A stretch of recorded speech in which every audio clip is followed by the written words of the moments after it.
Hello, everybody. Happy Thursday. Welcome to Point of Purchase episode 17. My name is Megan Kimmerer, and I'm very excited to be your host for today's episode. I'm the Client Success and Communications Manager here at GeekSpeak Commerce, an e-commerce services company that helps our clients grow their online sales.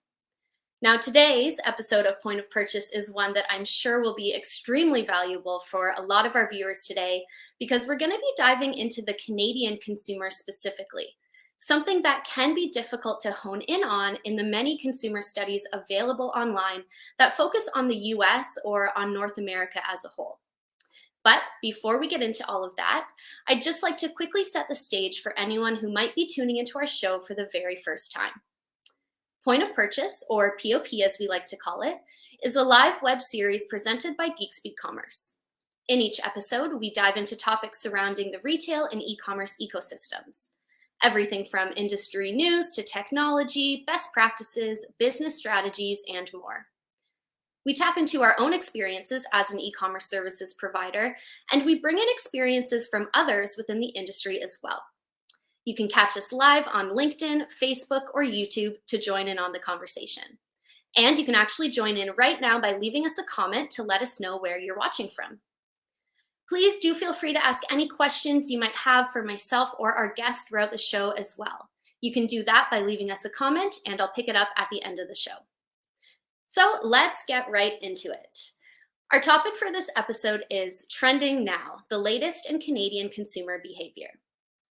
Now, as I mentioned, Canadian shopper insights seem to be sort of held under lock and key, and it can be very difficult for brands and retailers to unlock this data in order to help them shape their e-commerce strategies.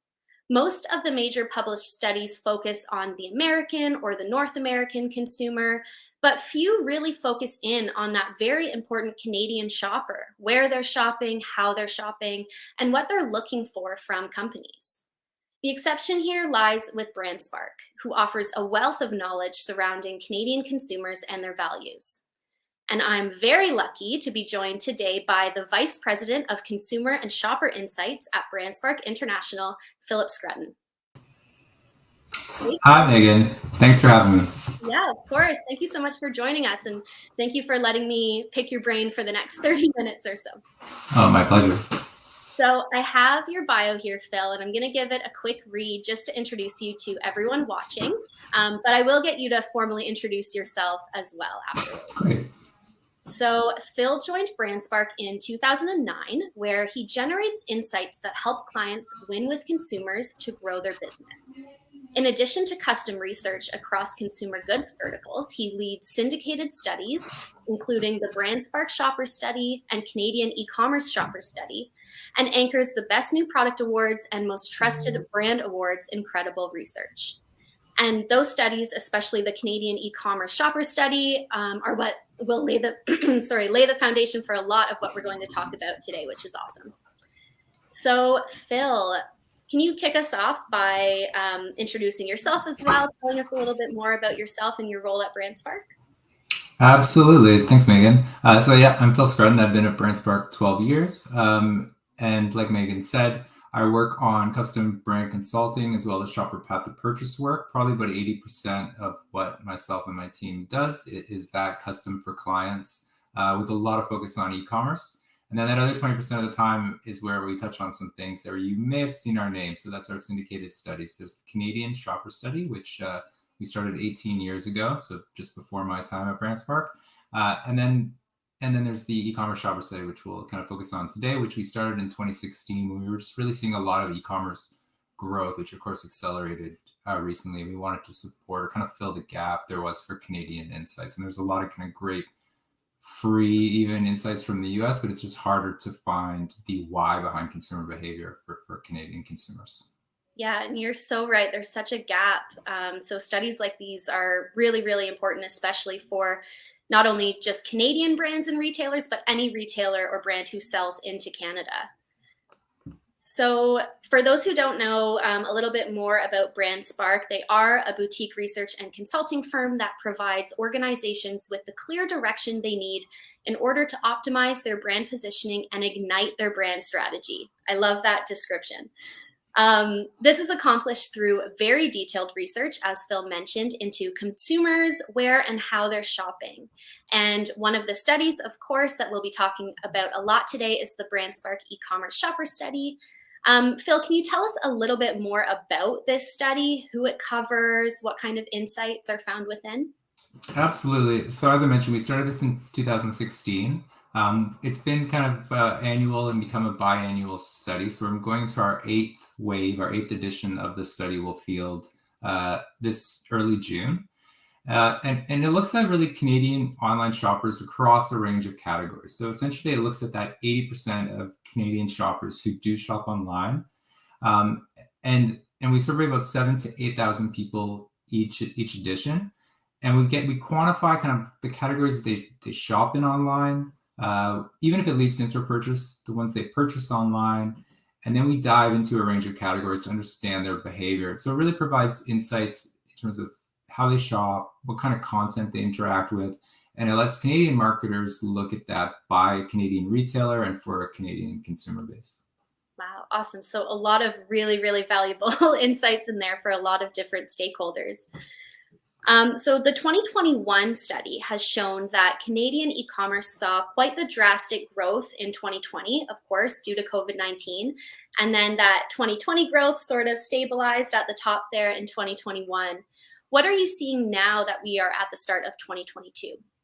So we're seeing a bit of stabilization. So we had 2 years of really crazy growth and kind of crazy initiatives and trying to get up to speed and launch platforms, and the retailers just really working hard and kind of trying to maintain their lead for those that had moved early, and others trying to just get in the space, get their platforms, get their logistics working and figuring out what consumers want. And we saw that rapid growth. In 2022, now we're still seeing continued growth for e-commerce, but it is a lower rate than in 2020 and 2021. And so we're seeing that new shoppers are still coming into categories online. So don't think that kind of the shopper acquisition kind of happened and now it's over. We're still seeing a surprising number of new to category shoppers, new to the category online, coming in even after almost kind of 2 years of this pandemic period. But it is being balanced out in some categories, particularly those that are kind of more habitual or higher frequency, or where shopping in store was most disrupted, like grocery, the drugstore, these types of channels. We are seeing some return to store. And it's really aligning with this segment of shoppers who were strictly motivated to shop online by COVID. These are the shoppers who enjoy shopping in store. It's easier often for them to have those visual reminders, which are sometimes not as strong online, to guide their shopping and just really habitual shopping and enjoying the trips.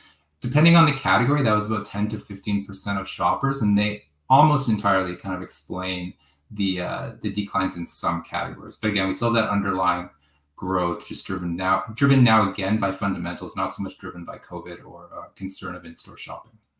Okay, very interesting. And so you spoke there about in-store traffic. Can you touch a little bit more about kind of the relation between e-commerce and in-store, and how maybe e-commerce can still help drive that in-store traffic? Yeah, so from obviously geography is a reason, and store location is always a factor whether people are going to choose online or in store. But for most of us in Canada, we're in these very urban markets, and the same retailers, with of course exceptions like pure play online like Amazon, but for in a lot of cases, the same retailers can serve us in store conveniently, but then online also very conveniently. And so occasion to occasion, the typical shopper is choosing between online and in store from many of the same retailers. And so for most retailers, the majority of their online shoppers are also going to be in-store shoppers, and trying to connect that and understand how they choose which channel to use based on occasion is going to become important. And it's also, as kind of resources are assigned online and as content is developed online, recognizing that that is also informing in-store shopping or purchases that are going to end up being made in store. Awesome. And you touched on convenience a little bit there, which kind of nicely segues into my next question. In the e-commerce shopper study, it was found that convenience, price, and better selection were the three kind of top key drivers of online shopping in Canada, with convenience really topping that list. And this is especially true in the grocery category, and especially true with people who kind of already disliked going into the grocery store. I'm one of those people. I fall into that bucket. They really enjoyed that convenience of e-commerce over the last couple of years. So how can retailers and brands continue to make online and even the omni-channel experience as convenient as possible for Canadian consumers? So there's a lot of aspects that drive to convenience, but yeah, we really saw a big strengthening of this benefit. It did come to mean as well kind of health and safety and avoiding the challenges of the store, but the fundamentals remain kind of the most important part of convenience even during the pandemic. Part of that is quick and timely delivery or timely pickup slots, so that time savings, that ease is important. So the delivery, if you have to schedule or wait for delivery, it's a little bit less convenient. If you can't get a pickup time when you would want, it's also less convenient. And then the other part is really avoiding pain points. So any sort of pain point, anything that makes that trip not fulfill their needs, or that occasion not fulfill their needs, will get blown up in shoppers' minds. And the biggest risk there is out of stocks or kind of unsatisfying product substitutions. So if I don't get everything I order and I still need to go to the store, I've lost most of that convenience that I sought. And so this essentially really getting those fundamentals right is really important, because the stakes are raised. But there is a lot of value that shoppers see in the convenience that they get from ordering online. And while most don't want to pay more online, 1 in 3 Canadians, kind of averaging across categories, actually say they'll pay more to get the convenience of online shopping, whether that means sometimes choosing a retailer that may not have the absolute lowest price, or it means a modest fee for delivery. There's potential that at least there's a segment that'll be receptive to that. And usually when we survey consumers, nobody says they want to pay for anything. They just want you to give it to them. So of course, it's a pretty strong indication that it's really valued by Canadians. Great.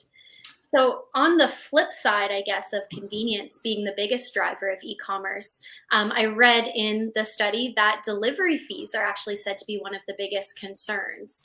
How are brands and retailers addressing this for Canadian e-commerce shoppers?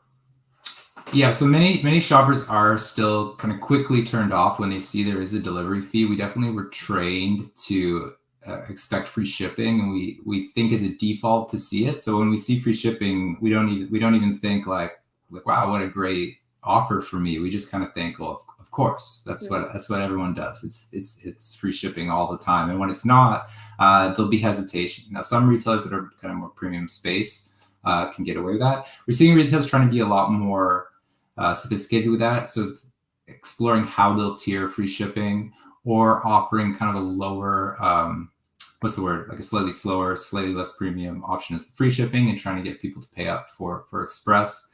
More of that is becoming sort of competitively acceptable, I'd say, as the basis of kind of get it to me in 1 day free. We're starting to see some more flexibility there. So within 1 to 2 days, consumers are a bit more understanding, and because of some of the realities of some of the necessary, I'd say some of just the reality that we did have some mail delays and longer wait times, consumers weren't happy, but it's at least sort of moderated our expectations a little bit. Mm-hmm, for sure.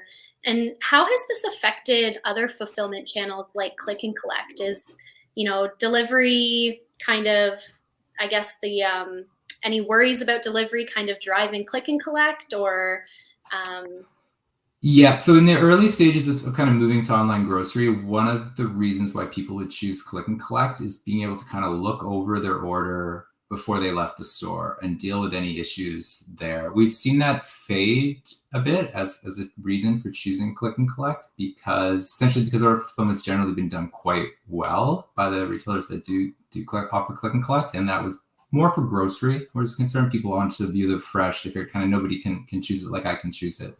But we're now seeing that the preference between getting delivery or click and collect for those retailers that offer both. I mean, first it comes down to the time slot. If I can pick it up faster than I can get it delivered to my house, I would probably choose pickup as long as I have a car. But it's also based on the retailer they prefer. So we're finding that other factors of retailer loyalty are often kind of trumping that. So someone who likes to shop Lawlaws is telling us they prefer click and collect, but really they prefer Loblaws for other reasons. Someone who's primarily, say, Metro shoppers, maybe going to tell us they like delivery in the grocery channel. Walmart's an interesting one because Walmart's in a case where we have seen their lack of pickup fees when some competitors were charging pickup fees attract new shoppers. But conversely, the retailers that do have modest pickup fees, their own shoppers will tell us that they don't mind those modest fees for the service that they get. Very interesting. Can you touch on any barriers to entry that have changed or shifted over the last 2 years? Yeah, so from the retailer perspective, the pandemic, of course, forced a lot of retailers to invest in their e-commerce platforms. And so the competition and the kind of quality of the e-commerce platforms that we can use as Canadian shoppers has really increased. This has been true for major retailers that have really invested, but it's also true that a lot of independents, these small local stores, have moved online too. Essentially, there's just a lot more options online, so the competitive set has broadened a little bit. And it's definitely become easier for some of these smaller and medium-sized retailers to implement e-commerce without necessarily the full kind of custom platform that may be the best choice for a major retailer. Okay. And I can add to that actually. And so even for retailers that maybe can't, of course, invest or ramp that up the way they want initially, we've seen them leverage third parties like Instacart or Corner Shop, which reduce that barrier a lot. Even for a retailer like Costco, their grocery is kind of heavily served by people relying on things like Instacart. Great. And I guess that's also why, some of these studies are so important, because those brands and retailers who are wanting to get more involved in the e-commerce space can see, whether their consumers are interested in leveraging something like Instacart or whether they prefer to buy directly from the retailer. How have those third parties like Instacart and even Uber Eats and any of those, how have those kind of affected things one way or another for retailers in Canada? I mean, I think for retailers that weren't set up to offer a kind of a fast, efficient online fulfillment method right away, it provided a way not to get left behind. And it definitely, for those consumers who are not necessarily very high income, but are slightly more willing to spend a premium for service, it made a lot of retailers accessible to them. For some of the middle market and those that are more price sensitive, they are a little more likely to still not use those platforms because they don't want to pay the fees. But it definitely allowed retailers to kind of bridge the gap in some cases before their own platforms were up to speed, or still to offer both and serve those customers that are willing to pay for a higher level of service. Mm-hmm. Yeah, absolutely. So before I get into our next question, I just want to take a really brief pause. Just remind everyone that you are watching episode 17 of Point of Purchase by Geek Speak Commerce. Our topic is Trending Now, the latest in Canadian consumer behavior.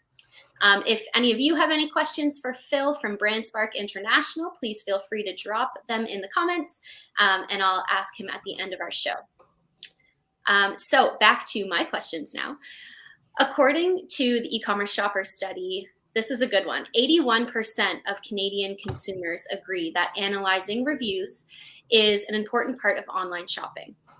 And 60% of people will actually consider buying a new product if it has better reviews than the product that they're regularly buying. Can you speak more on this, and what can brands do with this sort of knowledge around reviews? Yeah, it's been pretty remarkable because the habit's been strong and it's been a big part of online shopping for a long time now. Amazon really built that up and built up that expectation that we should see reviews. But the habit's just gotten stronger and stronger. And I think part of what validates it is we're getting savvier as kind of shoppers in navigating those reviews. And when we realize that they did inform our decision, that they did help us, and that purchase was satisfying, it just keeps reinforcing that habit. We're up to the point now where 87% of online shoppers say that analyzing the reviews, and kind of keyword analyzing, not just checking the overall star rating, the reviews is an important part of online shopping. And so shoppers are really actively seeking them, and they're reading reviews in detail. So it's not just about the star rating, which is very important, but it's not just about the star rating, but it's also about the quality and the content in the reviews.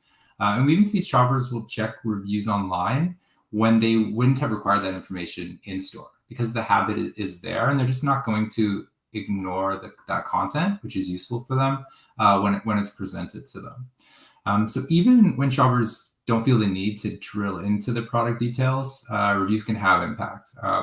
And that's just even in terms of how the consumers filter through options and make their decisions, or even actually filter and use those kind of filter or sort functions on search results. Even apart from how the retailer may leverage them in algorithms. So we're seeing them used at all points and really across categories and price points.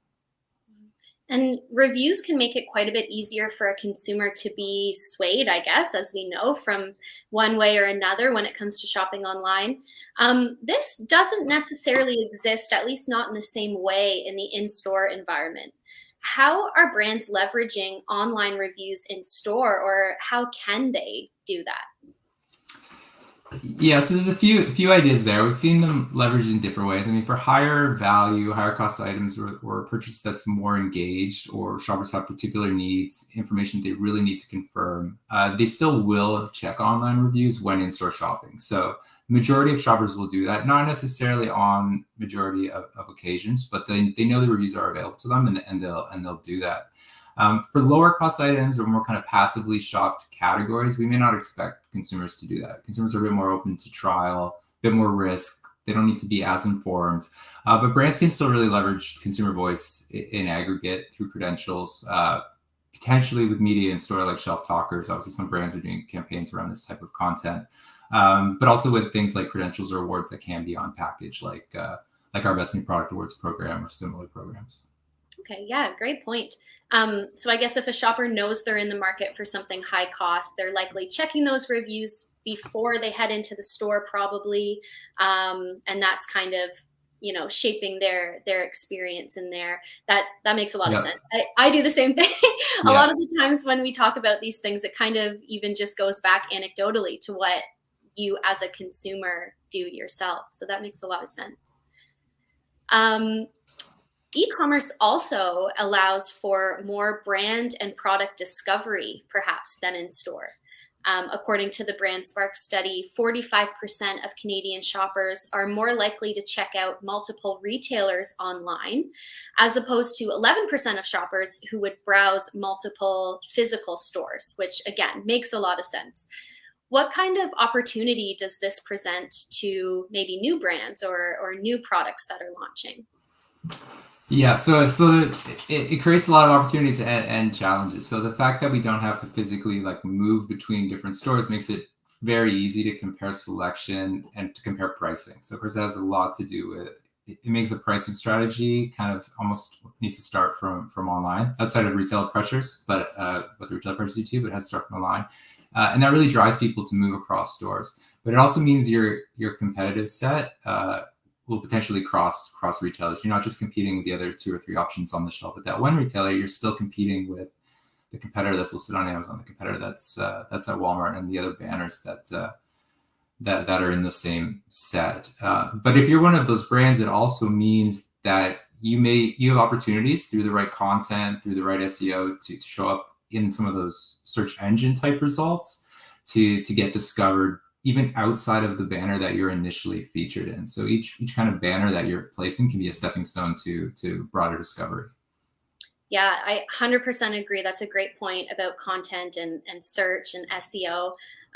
One of the things we always kind of say at Geek Speak is that you can have the absolute best product in the world, but if it's not properly optimized at launch, you don't have the right images, the keywords, nobody's going to find it, nobody's going to buy it. So that's really that's a really great point. And it's really interesting, and it definitely ties to new products. So we see 2 kind of situations where people really engage with that content. So one is the product's kind of totally new, or it's new to them. The other is that they just have very particular needs, or they're concerned about something that they feel is very personal.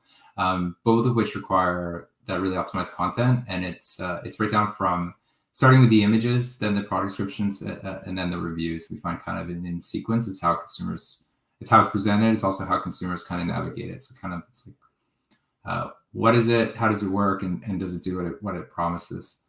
Yeah, I like how you laid out kind of the anatomy of that there, starting with the images Yeah. and the description, then the reviews. Very cool. So with the greater ability to discover new brands and products, maybe comes with the risk of losing brand loyalty. What kind of stats around brand loyalty have you seen? Or should this be any sort of concern for brands? Yeah, so online it's interesting. There's a bit of it depends on the time scale you look at things. So on a given occasion, you can probably expect that a shopper who typically buys your brand is going to walk out again or put your brand into the cart again. Even more so than in store, where it's really easy to see many options on the physical shelf in store, and price may become more of a factor. But over a longer period of time, they are going to get exposed to more brands. And brands that they may have been aware of but not really familiar with are now getting supported by that extra content, by those extra reviews. So a competitor that maybe was easy for one of your loyal users to ignore, say on the shelf at Shoppers Drug Mart, is now suddenly supported with really strong reviews, really strong content, and it's looking suddenly a lot more attractive than it had in store. So online, you have kind of this long tail of competitors, and given enough time, they can sort of chip away at your loyal customer base. So you need to defend against that. Okay, great advice. Another big opportunity in the Canadian e-commerce space is search, which we touched on a little bit, but how are consumers actually searching for products online? We talked a little bit about Google, we talked a little bit about the actual retailer site. Is there one in particular that the most Canadians are actually starting their search with? Yeah, so I mean, as a single search engine, Google is still at the top, and you definitely want to be optimized for Google and have the content that you do have on retailer sites that may be getting picked up by Google optimized as well. But occasion to occasion, it ranges from about 50% up to over 80% are going straight to the retailer sites first. So if they know kind of where to buy something, they're probably going to one of those retailers they trust first. And now they may be going directly to several retail sites. And then after that, they may return to a Google search for a price check or confirmation or because other questions have come up.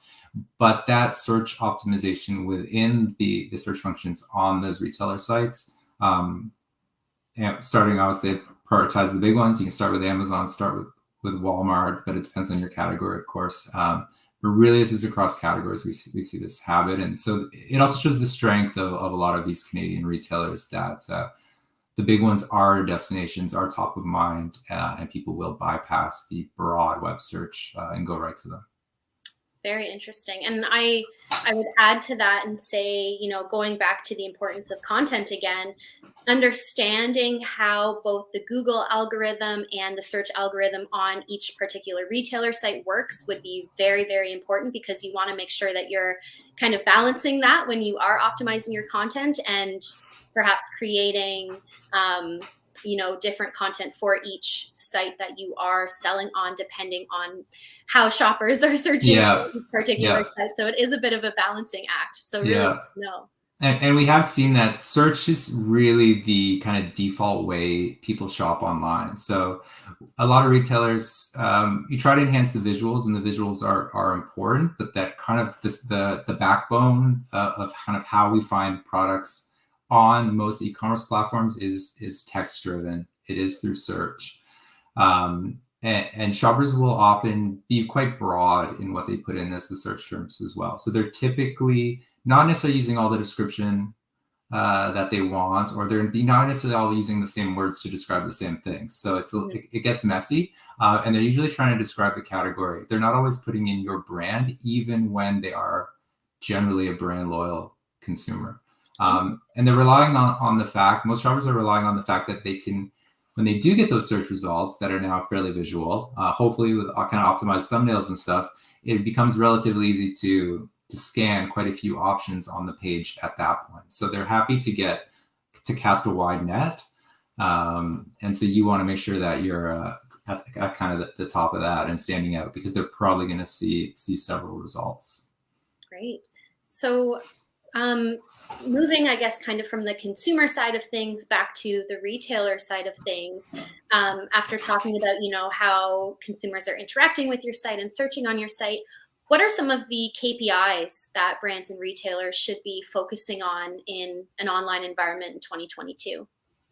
Yeah, so obviously there's the typical metrics. So you want to worry about the traffic that you're driving in, make sure you're getting some new traffic, that you're getting conversion. Conversion's really dependent on categories, so it's tough to say what those targets should be generally.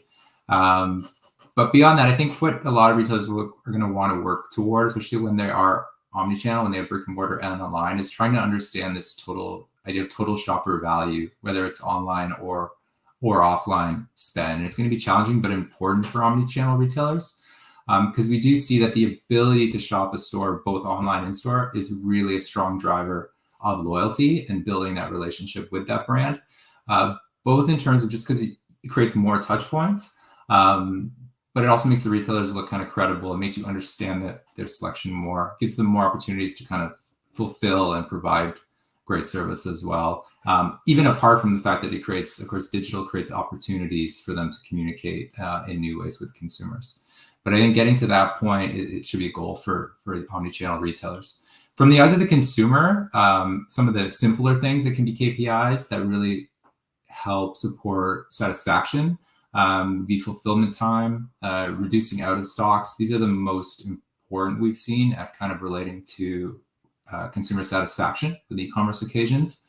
For durable goods retailers, it's of course important to keep the rate of returns down, because anytime you make it's a little costly for the retailer, but for a consumer, it's frustrating to know you kind of not made the right purchase. And so properly informing the online shopper kind of about the product, helping support and provide that content that'll help them make the right decisions, keeps them much happier and more comfortable and trusting in ordering from you, and avoids that kind of cost suck on paying to support returns. Absolutely. Excellent advice. So throughout our conversation, we've been focusing, of course, on Canada as the subject of the e-commerce shopper study. How does the Canadian shopper differ from the American shopper at all, or do we? We differ a little bit. I'd say the biggest differences between online shoppers in the US and Canada have actually kind of been created by how our leading retailers have built up our shopper expectations, and just who are the key retail competitors that we interact with. For a while, platforms in Canada were a little bit behind what was offered in the US, and so our habits were also a bit behind. But it was a bit of the kind of, if you build it, they will come. And so as the retailers kind of develop their platforms, we've seen that gap really, really narrow. The other thing where we differ a little bit is the price sensitivity is not quite as high in the US. So about a third do say they are willing to pay a bit more for convenience. Some of those service fees, they will scare away some shoppers, can be a little bit more accepted than in the US.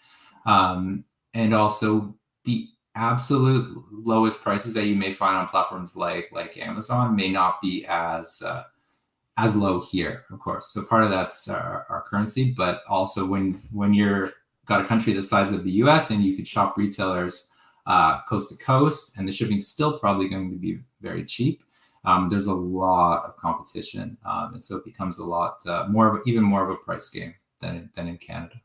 Okay.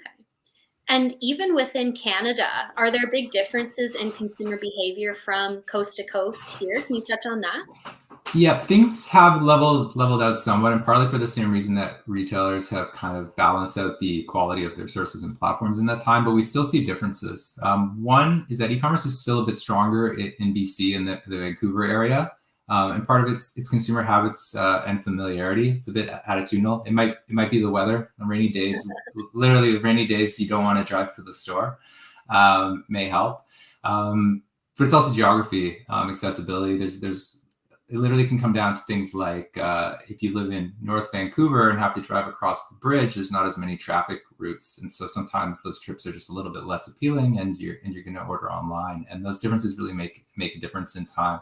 The biggest difference that we used to see was that online shopping had lagged a bit in Quebec, but the explanation was mostly that those platforms weren't serving French-speaking consumers as well, or certain retailers hadn't even set up kind of the legalities to be online in Quebec, it'd be Quebec excluded. So they were kind of getting left behind. But as they've been better served, we've seen that gap really, really narrow. And in certain categories like grocery delivery, they're somewhat of a leader. Wow. Okay. Really interesting. What is, if there is, the single most surprising change, trend, or behavior that you've seen through these studies over the last 2 years, Phil? I was a little surprised to see after years of kind of saying that the biggest barrier to people shopping e-commerce was just their habit. That people would just not be familiar. We can get a bit lazy about learning new things sometimes, and it was just something new when going to the store was kind of comfortable and familiar. So people wouldn't give us very concrete reasons why they didn't shop online more. They'd be generally positive about it, but they were still like 95% of the time going to the store. So it was a bit surprising and kind of impressive how quickly and seamlessly most Canadian shoppers adapted to online shopping during the pandemic. So categories were able to, a lot of categories were able to grow and explode as a whole, despite stores being kind of closed in many cases, or just otherwise not as accessible. And consumers really quickly adapted and found the new channels. Cool. Awesome. Before I get into my last question, I do have just one more question for you. We will be wrapping up soon, but we did get a question from LinkedIn. So I'll read that one off first. Do you think premium last mile services like Instacart and Uber Eats will continue to be important channels post-pandemic? I do think they will, because there's a certain cost to that. Obviously, there's a bit of the gig economy model, which will shift that cost away from the retailers. That level of service is, I think, really expensive and carries a lot more overhead for a retailer to deliver it, but there's going to be an appetite for that. A lot of these kind of service heavy industries, we're getting more and more reliant on them. Generally, a lot of us are busy. There's appeal to that. And I think we'll continue to see that have a place. The kind of growth that we've seen recently may level off, but I think there's could be a pretty large segment that is willing to occasionally at least pay for that service. Yeah, absolutely. One more question actually just came in from LinkedIn as well. So many brands still focus on the percentage of sales realized from the e-commerce channel directly. Can you comment on how a brand's online presence impacts their in-store sales? Yeah, definitely pause. It can impact positively. It can even impact very often to a significant net positive. Now, it does depend on the category and how unique the product base is, and kind of what's the particular kind of, for that brand, what's the particular role of e-commerce. But for an example, in fashion, so looking for, say, from the fashion category, we often buy more total clothes than we absolutely need from a utilitarian perspective, right? So more interaction, touch points online can actually just support that brand relationship and lead you to actually also visiting in-store more often. So sometimes just the net, instead of just shifting visits online, more touch points with your brand may actually be increasing loyalty and just leading to more total interactions and purchase occasions with your brand. Very good point. So we always like to end our episodes with a little bit of a fun question. What was the last thing you ordered online, and what was your experience like? I probably should have ordered something else to make the question more fun, but my microwave broke, so I ordered microwave fuses from Amazon. So I don't know if it's fun, but having my microwave working again will be nice. So yeah. The price was low, and it was easier than driving to the store, so I was pretty satisfied. Except they were supposed to show up yesterday, and I'm still waiting for them. So it wasn't a perfect purchase occasion, but okay, all right. And I guess the whole experience isn't complete yet until you get the product. So you might change your answer later. So I hope they work. Yeah. And actually, that's a great example too, because something like a microwave fuse, you're likely, unless this is something that you deal with every day at work. If you're a professional, you're probably relying on things like reviews and content to make you, confident enough that the one you are buying is going to work for what you need. Yeah, there was a content issue there because I bought some at the store and they weren't labeled anywhere that you could read how many amps they could handle, which is the primary thing about a fuse. Yeah. So content, that was a packaging issue, but content can be overlooked. Even basic content can be overlooked. Yeah, definitely. Yeah. All right. Well, thank you everybody for tuning into this episode of Point of Purchase. If you do have any final questions for Phil, just let us know in the comments and we'll be sure to get those answered for you. Phil, where can our viewers find you if they want to reach out for any more information? So if they have any information or wanted to even ask how some of the things we've talked about maybe look in their category specifically, yeah, I'd be happy to chat. Always happy to chat. You can reach out to me directly at my email at pscrutton@brandspark.com. I think it's on the screen there, so I won't spell it out for you like I normally have to. Or you can visit us if you lose that information or forget my email or my name. You can look us up at our website at brandspark.com. And you'll see the contact us, which actually does reach me, as well as our kind of EVP of our BrandSpark Consulting, Scott Boyer, directly. One of us will get back to you. And you can check out our blog as well at brandspark.com/blog, where we touch on some of this content and include some articles on e-commerce as well. Awesome. Amazing. Thank you so much again for joining us today and sharing some really great insights into what's happening in the world of e-com in Canada. Really appreciate it. Oh, my pleasure. Thanks so much, Megan. And for those watching, give us a final like or comment and be sure to share this video with anyone else who may find today's content useful. If you have any feedback, please feel free to comment again or shoot us an email at info@geekspeakcommerce.com. Check us out at geekspeakcommerce.com and follow us on social media to see where you can catch our next episode of Point of Purchase. Have an awesome day and we'll see you next time. Thanks again, Phil. Talk to you soon.